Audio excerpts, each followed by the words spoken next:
why am I doing things for other people? Like, why am I doing this, like, to make my parents happy? They're not even here. They're not even here. Right. They're in a whole other state.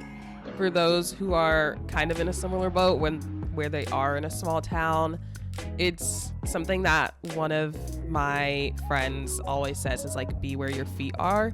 I'm also a little bit nosy as well. And if you're comfortable sharing, I would love to understand how you came to the decision to drop out of your doctoral program. I don't even know where to start with that. Hi, everyone. You're listening to Transplants, the advice podcast for city transplants, navigating a big move and everything that comes with it, including dating, apartment hunting, making new friends, and everything in between. Today, I have a very special guest to talk about living in Arizona, all the things that come with it, and I'm so excited to welcome her to the show. Sammy, thank you so much for joining me today. I would love to have you kick us off and tell the people who you are, what you do, and what you're passionate about. I'm Sammy. Right now, I'm a job coach for adults with disabilities and also a thrift store manager, it's like the same job with a lot of responsibilities. And I guess that kind of bleeds into what I'm passionate about, which is helping people with disabilities. And I'm really passionate about mental health and particularly like helping mental health disparities in communities of color. That's my passion in life. And I live in Tucson, Arizona. Iconic.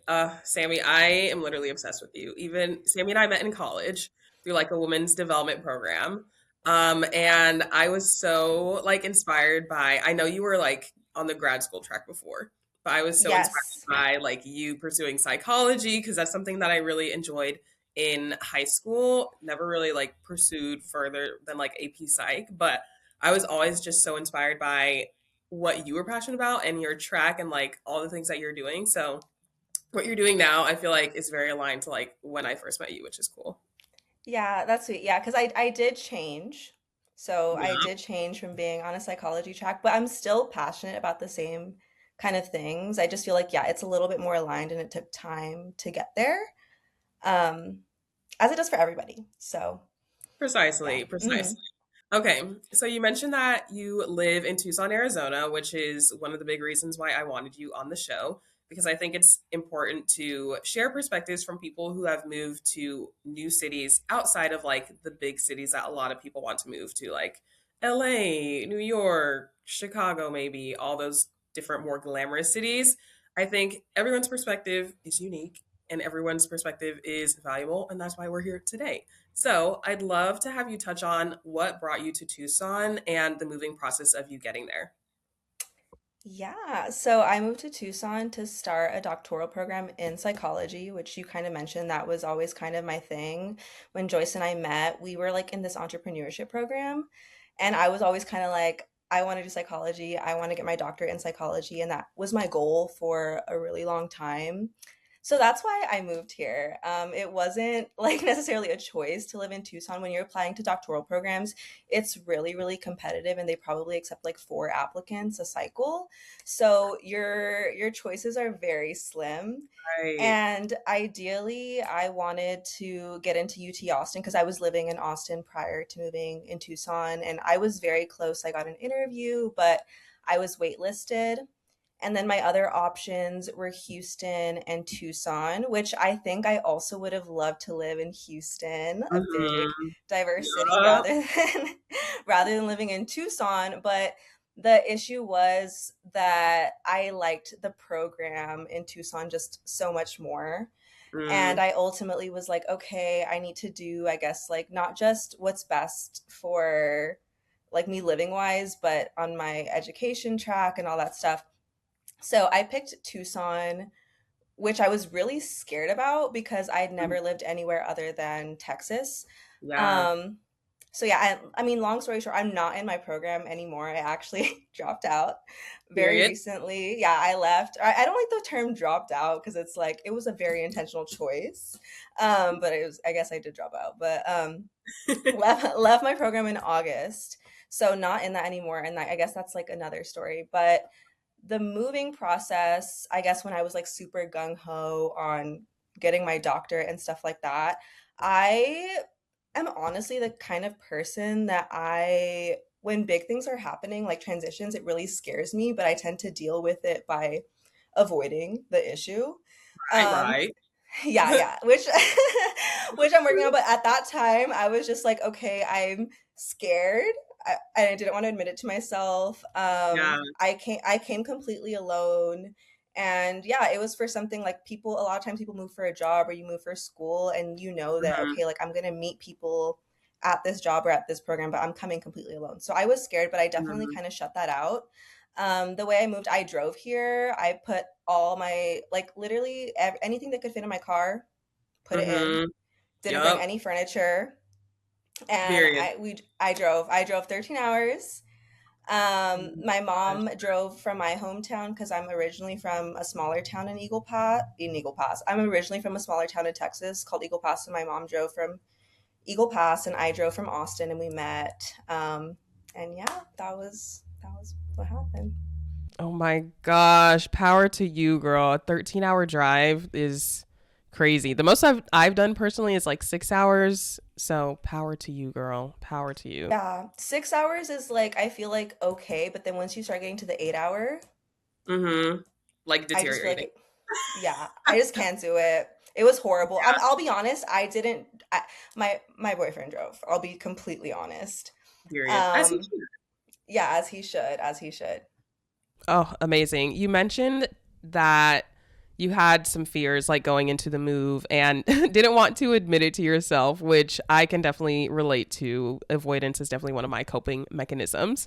But are you able to touch on some of those fears and how you overcame them? Yeah, I mean, I feel like I'm still kind of overcoming them. Mm-hmm.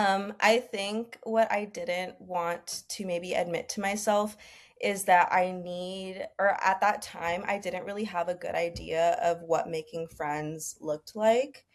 I Mm-hmm. feel like I made friends through maybe meeting one person in a, like let's say it was like a class or something like that, and then Yeah. just coming together in a big group, which isn't a bad way to make friends. I think that's like a good way to make friends. But Yeah. I think I've also always felt like maybe I haven't truly met my people, and Mm-hmm. people that I truly mesh with. So I guess I was really scared that I wouldn't find that, like moving here would kind of delay that even longer. Mm, Because you're moving to a new spot, you're alone, and there's a transition period. yeah. And I guess I'm a person that I really want community. And so I knew that I was already kind of leaving the smaller community I had in Austin, given all my friends had basically moved already post grad. So it was Yep. really just me. And I was going to be going to another place alone again and trying to build that up for myself. So Mm-hmm. that was probably one of the big fears. And I'm also just naturally I'm a pretty shy person until you get to know me. And so I was like, I don't know if people are gonna like me. Like, I don't know what's going on. Yeah. I didn't know what to expect. Yeah. No, that's very fair, especially like you mentioned when you move alone without like any other person or like a partner. It's so hard to like reestablish yourself and like rebuild your community and do all those things. So I can definitely relate to that feeling. I'm also a little bit nosy as well. And if you're comfortable sharing, I would love to understand how you came to the decision to drop out of your doctoral program because we're in our 20s in a time period where people are evaluating a lot of different options in terms of their future, like going to grad school, starting a business, moving out of the country. There's like so many different options, and it can be hard to choose because people want to do many different things. And I feel like a lot of people are scared of making a decision and feeling like it's permanent when in reality you can decide something and then later on down the line pivot just like you did. So I wanted to better understand like how you went through that process and any advice that you may have for someone who is considering that or is considering dropping out as well, like anything that you're willing to share. I like what you said about pivoting and changing your mind because I think something I used to be really scared of or not. Yeah, I guess I used to be really scared of changing my mind, and that wasn't necessarily particularly about school. But now I think I'm at a Mhm. place in my life where I'm like, oh, if you change your mind, this goes for anybody. out there, like my friends, my family, people that I don't know, I'm like, more power to you. Like that means that you've grown. Mm-hmm. Um, and I've always had trouble with that, I guess, because I'm the type of person, used to be the type of person that wants to do things perfectly in a certain way. Um, so yeah, I think that changing your mind is actually a really positive thing, and I've learned that from leaving my program. But I guess what hmm, I don't even know where to start with that. Um, so I mentioned earlier I'm originally from a really small town. Mm-hmm. Um, I'm like Hispanic household, things are done a certain way, and I always knew, even when I was in my small town, that I wanted to have a career in mental health. Mm-hmm. And I've always been really passionate about that. My parents didn't necessarily like that. They were like, this is not a Mm-hmm. thing, this isn't It's always like real. doctor, lawyer, Yeah, yeah. like that.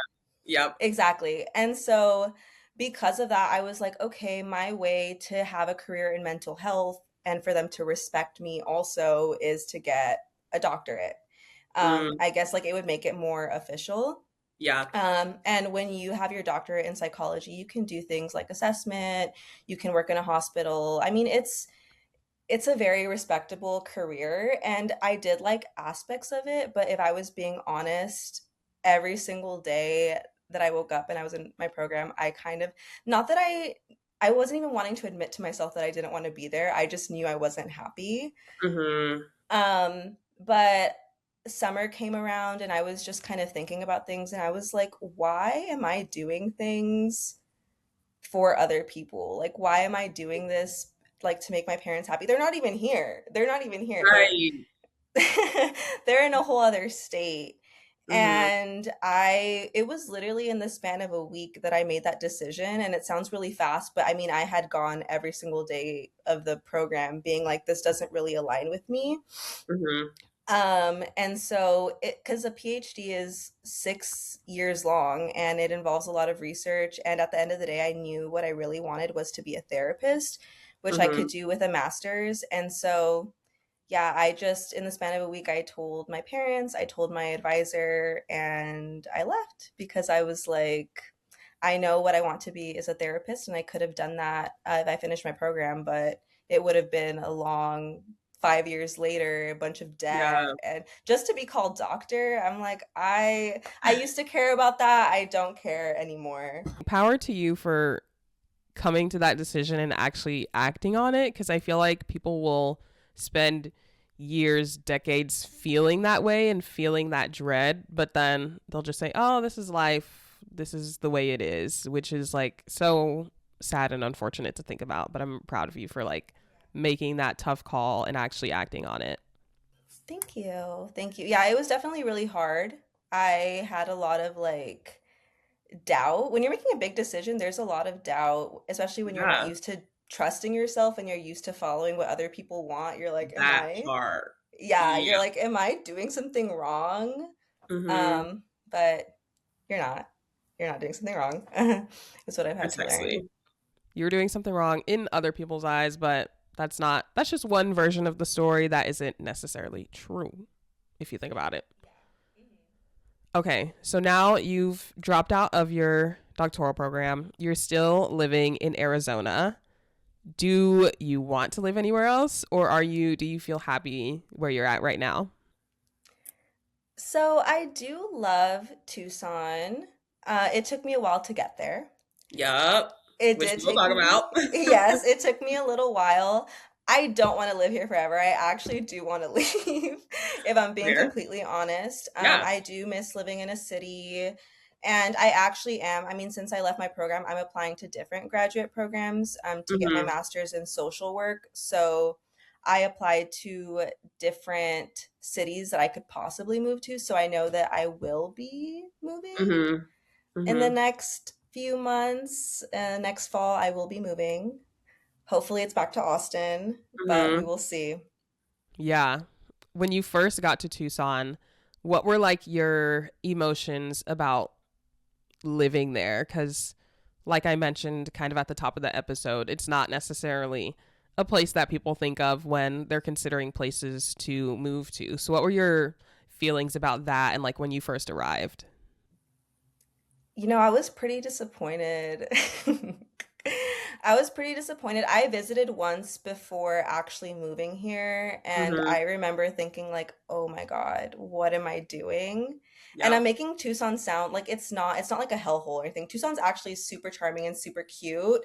It's Mhm. just not a city, and there's not it's a city, but it's very spread out, and there's not like a lot of nightlife or even diversity in a sense. So Mhm. it just, yeah, I was a little bit disappointed when I first moved here, and I kind of felt like there wasn't that much to do. But I also was Mhm. in school at the time, so I was kind of just like, okay, I'm in school. There's nothing to do. It kind of keeps me focused in a sense. Yeah. Um, but sorry, what was your question?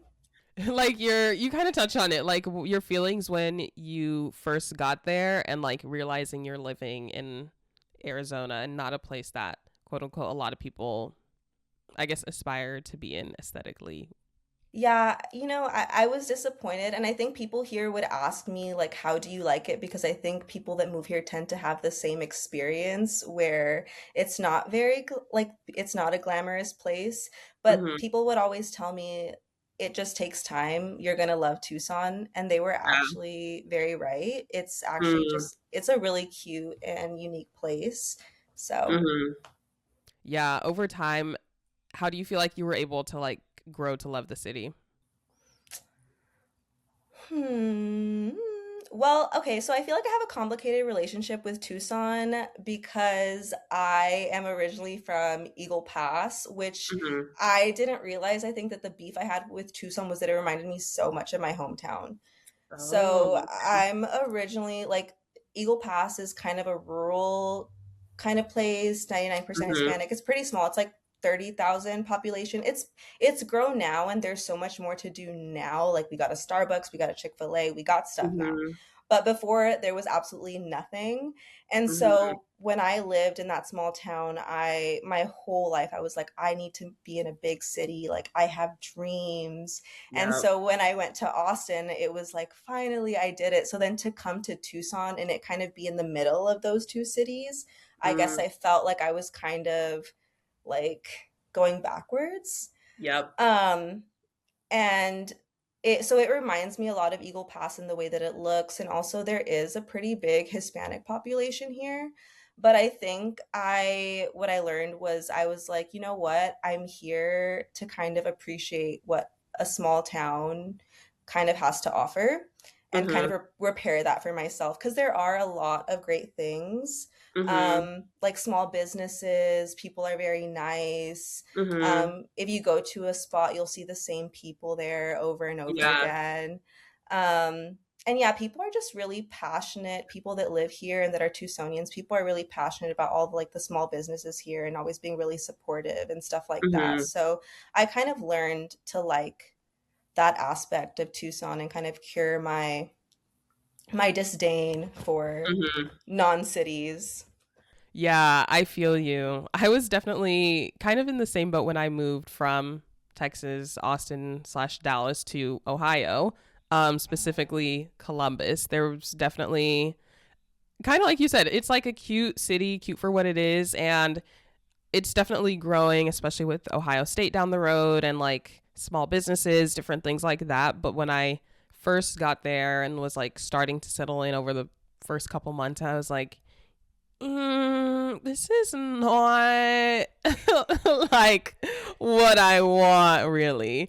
But as you like start to like understand those feelings and kind of live with them, kind of like you mentioned, you start to find the beauty in like the small things and like your favorite coffee shop and the barista remembering your order and different things like that. So for those who are kind of in a similar boat when where they are in a small town, it's something that one of my friends always says is like be where your feet are and just be super present in where you are and just take the time to appreciate your surroundings. Like it's a stepping stone, it's not permanent. You're not going to be there forever, ideally. So while you are the motorcycle, while you are where you are, you're good. But basically, just appreciate where you are now because looking back, you'll probably find moments of joy that you'll like reminisce on and miss. Yeah, no, definitely. I mean, you just moved, right, from Columbus? Yeah. Yeah, do you Well, miss it? I do. See? No, yeah. I'm like, I'm the whole time I'm here, I'm like, but then I am gonna leave and I'm gonna be like, oh, how I miss Tucson. Exactly, exactly. Like I miss Yeah. my people. I miss like my favorite restaurants. Like there's definitely a lot of aspects that I miss, especially being like so fresh from the move. But yeah, it's hard. Yeah, no, it's hard. I do love that though. How did you say be where your own 2 feet are? Yeah, basically. I like that. Yeah, because I'm the kind of person I'm always constantly looking forward or looking back, and then I never get to Exactly. enjoy what's actually in front of me.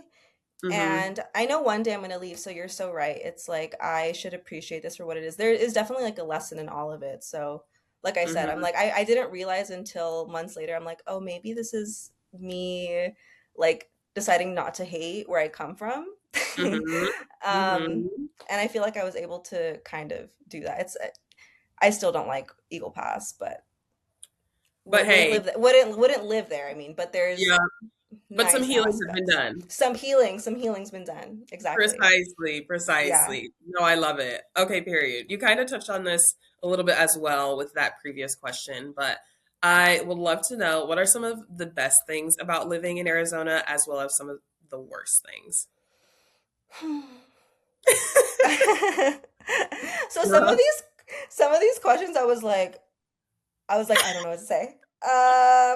No, you're good. But the best things about living in Arizona, I'll speak to Tucson. Okay, Arizona in general first. Mm-hmm. It is so beautiful. It really Mm-hmm. is. Like the nature, the what's it called? The scenery, Yep. Yep. the nature and the scenery, beautiful. And I know people know that. Like people talk about the Grand Canyon and all that stuff, but it's not just the Grand Canyon. It's literally you can go outside and drive 20 minutes and there can be just like the most beautiful viewpoint. And Mm-hmm. you don't have that. I'm not used to that. And I mean Texas is Texas. Girl, Um you're right. yeah, Texas is Texas, and Texas is great, but Mm-hmm. we don't have anything like that. Yeah. And moving here, I was like, damn, like you can be just growing up here, and your mom or dad can be like, let's go to Gates Pass, which is a place that I live 20 minutes away from, and it's like the most beautiful viewpoint. People go watch the sunset there, and I'm like, Amazing. yeah, I feel like that's so nice to be able to do something like that and Mm-hmm. not have to travel for it. So I would say that's Right. definitely really underrated. Another thing, so that's Arizona, and then I feel like a great thing about Tucson. So Tucson's actually I don't know how to say it, UNESCO City of Gastronomy. Have you ever heard of that? No, what does that mean? So my understanding was just like that the food's good, like that's all I knew from it. But then I actually Googled it before Okay. the podcast because I was like, I need to explain it. So it's a designation within the Creative Cities Network that recognizes urban areas with rich culinary traditions, sustainable food practices, and a vibrant, culturally significant food scene. Wow, that sounds amazing. Yeah, did it stop recording? I'm sorry No, you're if good. I You're good. yeah, so it's like yeah, it's like something I guess cities are designated as that, and Tucson Mhm, is one of them. mhm, And I will say we have a food festival every year where there's like over 500 different vendors like of food, like different kinds of food from all different types of cultures, and it's mhm, amazing. So the mhm. food is definitely Me one of those too. things. Oh, that sounds amazing. Okay, so I will be visiting soon. Yeah, you know, you should. You would like it, maybe. Okay, T. I I remember my family and I went to Arizona like when I was like a teenager maybe because Okay. we stopped there on the way to California and we drove from Texas. And I liked it then.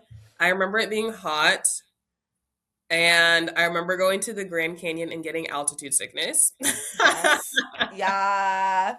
I was like, "Oh, this is not Fun. But I would like to go back again and like be a little bit more prepared and hopefully not like faint or anything. Yeah. No, it's So, serious. It's serious. When yeah. people come to visit me, they get altitude sickness. Yeah, I was not ready for that. Like it was a different kind of sickness that I was not a fan of.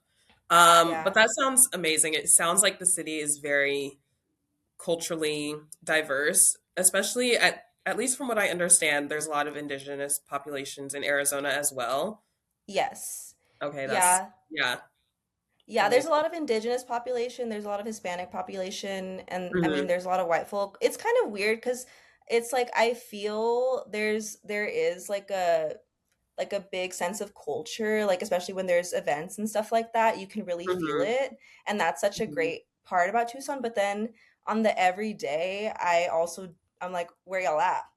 Right. So yeah, like I live near the university, and Hmm. so it's definitely a lot of white people, and I feel like indigenous people and also Hispanic people live in like different areas of town. So it's like definitely Hmm. still it's I mean that's in a lot of places, but so yeah, it feels I'm like I don't know. Hmm. I there's some issues I still have with Tucson, but yeah, it's a pretty vibrant city. Well, I don't want speak to be on it. negative. Speak on it, I don't Sammy. be yeah, No, we're covering I the don't want to good, be bad, and the ugly. All of yeah, the the good so true, so true. Thank you. yeah, yes, yes. Definitely speak your truth, girl. Speak your truth. I'm speaking it. I'm speaking it. But at least from what I'm getting, it seems like the city is diverse, but you kind of have to like seek out those spots. Yes, exactly. Yes. Gotcha. Okay. Kind of touching on that a little bit more and just the environment, the people, all the things that come with living in Arizona. Who do you think is a person that would thrive there versus a person that should not move there? Okay. So I'll start with a person that should not move there would be someone kind of like me, ironically enough. Okay. Right. I even though I do like Tucson, I don't love the outdoors. Okay. I don't love to hike, don't love nature. Like it's cute and I appreciate it, but like so I'm like, "Oh my God, there's all this beauty. What's the point for me?" Um Okay. Mm-hmm. so, and I am honestly, I love a city. Yeah. So if you're like a city girl, city boy, city person, Mm-hmm. Arizona might not be the best place, even if you're gonna go to somewhere like Phoenix because it's not as dense. Everything is super spread out. Okay. Um, and there's not a big like going out scene. That's definitely one of the downsides of being here. So if you Mm, like that kind of vibe, maybe not your place, but if you do like a slower pace of living, honestly, Arizona is a lot like California in terms of the way it looks. mm-hmm. So it's just as beautiful and it's very relaxed. So if you like that kind of lifestyle and then you also like to go outside and do things and you're kind of maybe a little bit more granola, you like to ride bikes up a mountain, Yep. that then that's for you. Every time when I'll drive up the mountain and I see people riding their bikes and Really scared. I'm Mm-mm. like that would never be me. That would never Yeah. be me. Not I either, sister. Power Yeah, I to don't them. yeah. Power to I'm like you them. really did grow up fearless because my mom would never allow that. I don't know. No, same, same, same, same. Yeah, my parents would freak, especially my Yeah. mom would freak out. Yeah. But I feel like that tracks to what I understand about Arizona. Taking a risk in moving somewhere new comes with a lot of unknowns, especially if you're moving somewhere where you know absolutely no one. If you're looking to make a move and are interested in Arizona but you don't know where to start, I got you covered. I've created a free, yes, free, transplant city guide covering both Phoenix and Tucson, detailing where to live, things to do, restaurants to check out, all the things that come with living in Arizona. Download now for free at the link in the description. Now, back to the episode. Yeah. What would you say is an Arizona myth that you want to debunk? Arizona myth. See, this is the one that I had trouble with. I couldn't really think of anything.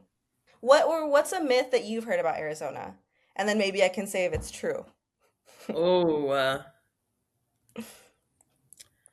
I guess that like everyone is crunchy granola. Okay, yeah, I would say not everybody's crunchy granola. Okay. I would say a good amount of people, a good amount of people Okay. are What would you say crunchy percentage wise? granola. The percentage wise, I would say like 50%. Okay. So That's not too bad. I thought it would be like 60, 70, 80. no, yeah, I feel like it's a good split. I do feel Hmm. like even if you're not crunchy granola, people do maybe lean a little bit crunchy granola if there's a spectrum. Yeah. Because I do tend to get asked, like, even if I'm just like, I don't know, just they're like, where are you from? I'm like, damn, how can you tell? How can They I'm know like, you're an how outsider. yeah, I'm like, how can you tell I'm not from here? How can you tell? They clock it. That's funny. Yeah. Okay, cool. That makes sense. Yeah, from the outside looking in, it looks like that, but I can see how it's definitely not that. Yeah, well, have you ever been to Phoenix at all? I think so. I think that's where my family and I visited, but honestly, I don't remember too much of it. Okay, so yeah, Phoenix is, I guess, a bigger city. I don't know too much about Arizona, so I'm gonna be talking like I don't even know what's going on. But Phoenix is the closest city to us. It's like an hour and a Hmm. half from here. And in Phoenix, there's Scottsdale, which is a very like uppity, wealthy place. Hmm. And there are like a lot of bars and places to go. And people there, they got money and they're not granola. They are not granola. So Okay, period. there's something for everybody. Yeah, which is amazing. So maybe if your vibe is more city, Yeah, Phoenix might be the place for you. definitely. Yeah. Okay, yes. You kind of touched on this a little bit earlier, but in what ways has Arizona surprised you? Surprised me. You know, people are really nice here. Mm, People are yeah, people are really really nice and I think when we you think of Texas, you think of people being really friendly and they are, but uh-huh. I would venture to say like I feel like Arizonians are even more friendly. Um Ooh, okay. That's crazy to say, yeah. 'cause I feel like when people say like, "Oh, Southern hospitality," like I feel like when you think of that phrase, the states that come up most often, I would say are like Georgia, Louisiana, Texas, maybe like the Carolinas, but I've never considered Arizona. Yeah, I think yeah. So I think there's a difference because I feel like people like Southern hospitality, there's like people are very I used the word friendly, but I feel like in Arizona people actually want to talk to you. People want to have full-on Okay. conversations with you. Um I see. I see. Yeah. That is such a good distinction that I was honestly just thinking about the other day. Like people will be friendly, but they won't like seek to be your friend, you know? exactly. See, there's a difference. Yeah. Friendly, seek to be your friend. Yeah. Yeah. Okay. So you're saying in Arizona, people will do the latter and will like engage in conversation with you. Yeah, people want to meet people and people ask questions. Like if you're waiting in line, there will always be an old man wanting to have wanting to have a 20-minute. It's happened to me so many times, just like an Yep. old man at the coffee shop wanting to have a conversation with me the whole time and I'm like, "You know what? Like, yeah, why am I not doing this? Like why am I not talking to people?" So it's Right? definitely got yeah, it's gotten me out of my comfort zone in that sense because I'm very like I'm very shy and very scared. Yeah. So, No, I love that though. I feel like more places need to be like that. I feel like we've lost the art of just connecting with people in an elevator or in a line, and yes. people are just, it's these damn screens, These, sister. And people are yeah. just like, people don't know how to talk to each other. And it's just a lost art. So I can appreciate that about Arizona. I love that. Yeah. We got to rebuild that practice. So, Hmm. Agreed. Agreed. Okay. To sum Arizona up in 3 words, how would you describe it? see, this is really Yep. hard. It's really hard. I would say beautiful. Hmm. I would also say brown. Um, In what way? I would say in terms of landscape. Okay. It's yeah. Arizona's brown. That would not be a bad thing. But Right. landscape wise, yeah, it's honestly to me, it's a bad thing. you as soon as you fly over Arizona, all you see is brown. So if you're somebody Mm, that likes greenery, I might, see. might not be the place for you. So beautiful brown. Should I do another B word? Yes. But see, this was one of those that I didn't have an answer for either. So I'm like, yeah, okay. So beautiful, brown, and then the last one would be unique, which is everything that I've touched on. I feel like there's no other state like Arizona.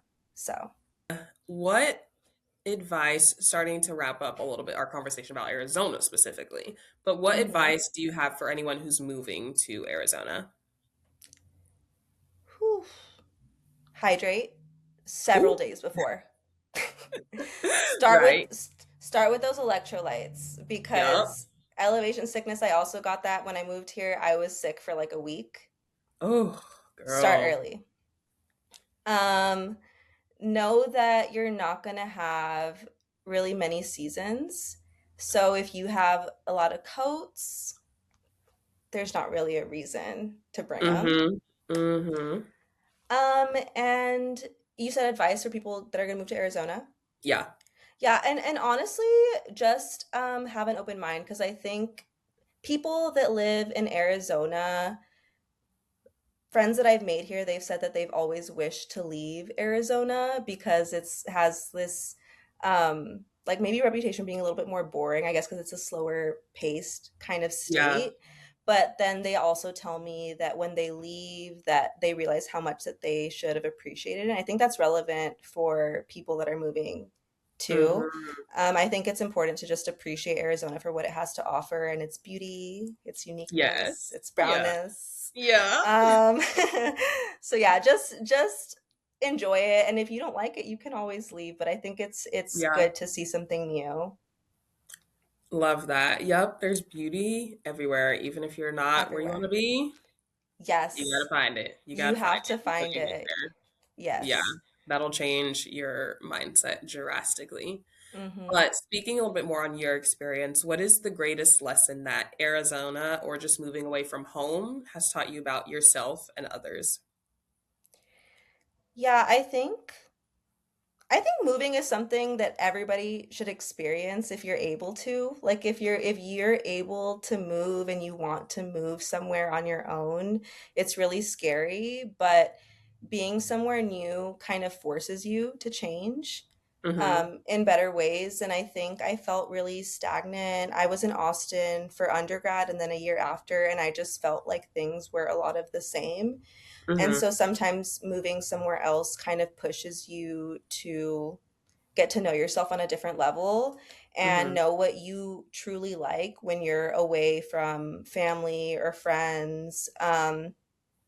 So, yeah, I think that while really scary and hard at the end of the day, n- your your ability to change sometimes is governed by your environment and if you're comfortable, you might not have the same opportunities that you would if you went somewhere else. Not to say that staying somewhere is bad, but No, you make yeah. points, some great Yeah. points. Because if you're comfortable, then why are you gonna change? You know? Yeah. And if it's Yeah. working, even if it's bad, if it's working and it's familiar, a lot of people will not do the work in order to change and potentially experience something better, which is unfortunate. Exactly. Yeah. What But did they say? They say like familiar hell, unfamiliar heaven. I'm yep, like, yeah. exactly. Exactly. Yeah. Which is like, I get it, but there's so much. I'm like, I've always been like a dreamer, and just the potential of like what could be and what's on the other side is so much more appealing that than what I'm experiencing now.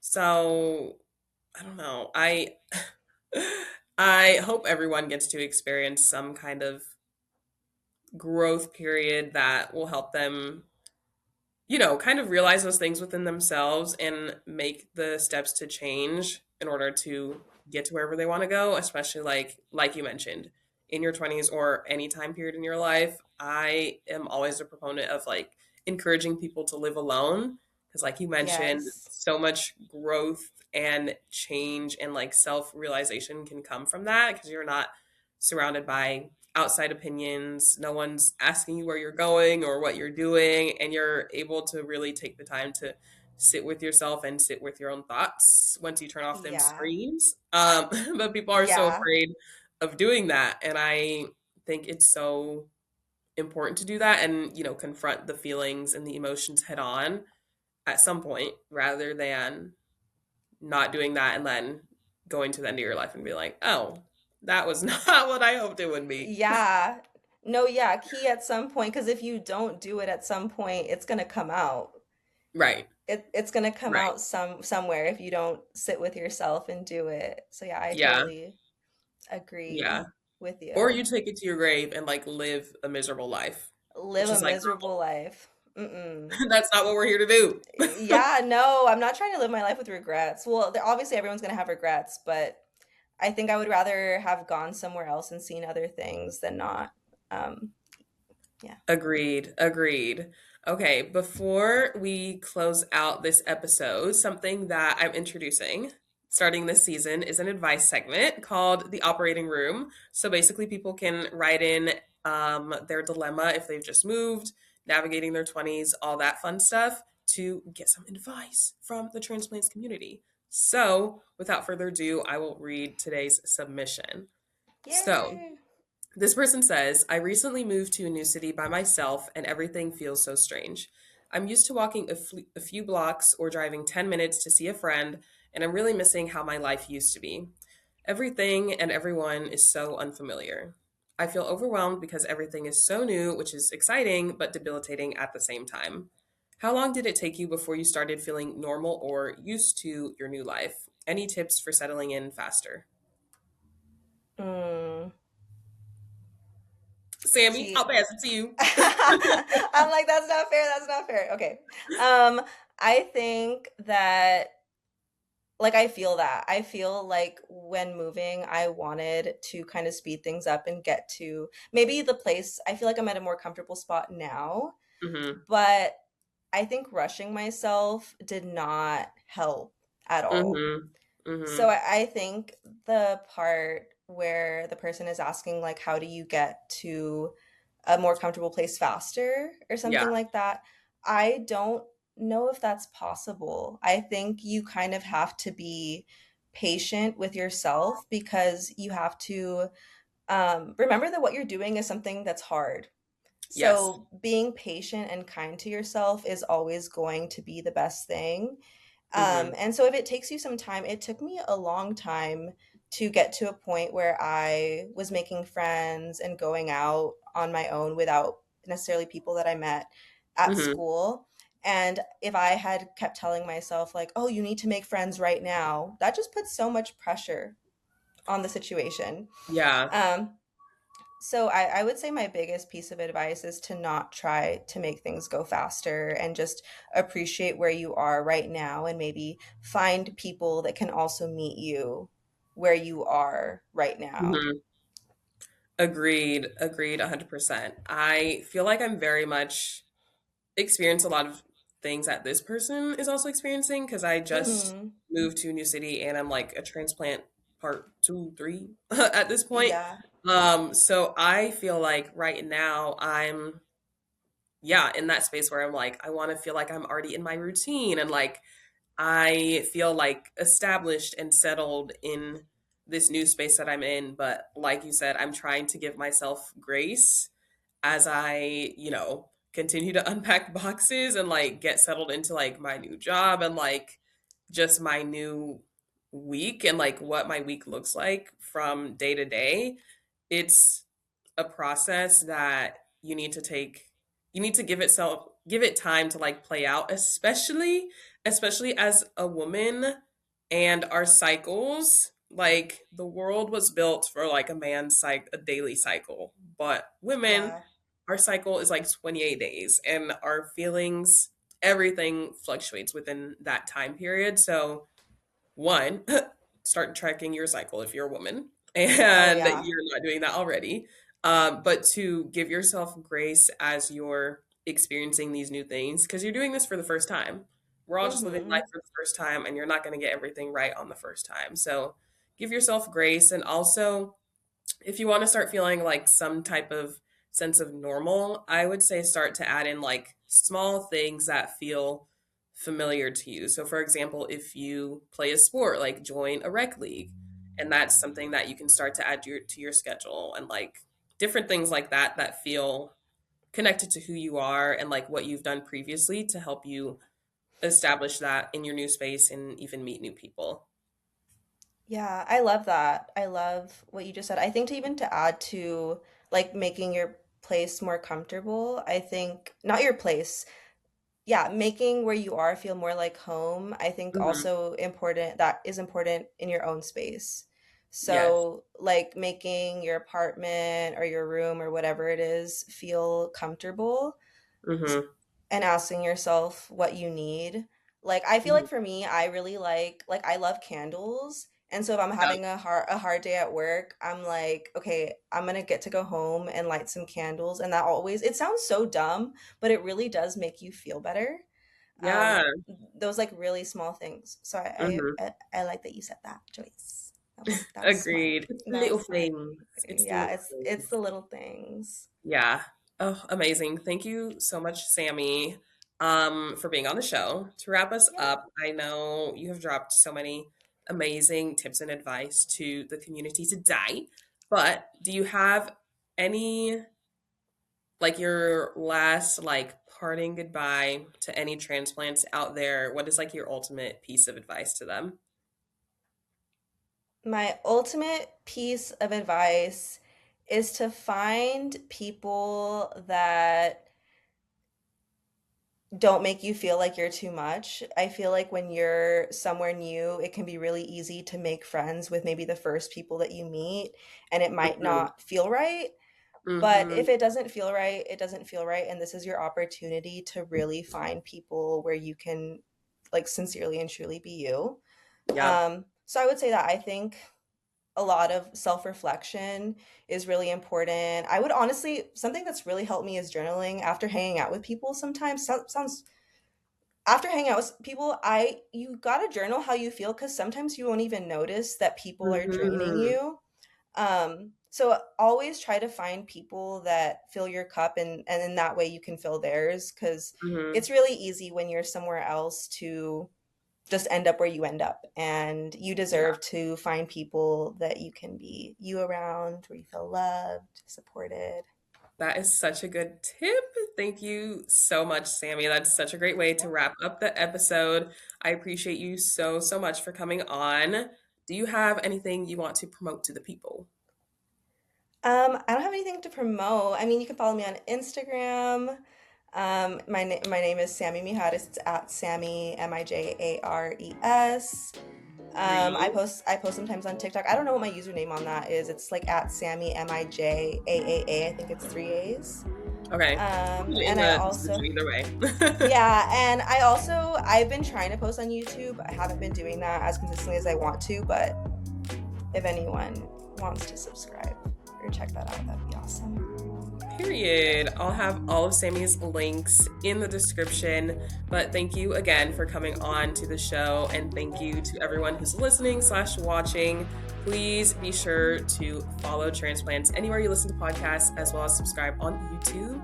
If you are looking for advice and you're a transplant trying to figure it out, you can submit your dilemma at the link in the description as well. Please be sure to follow Transplants on Instagram, TikTok, and Threads at Transplants Podcast. Again, thank you so much for listening, and remember, you're not as alone as you think.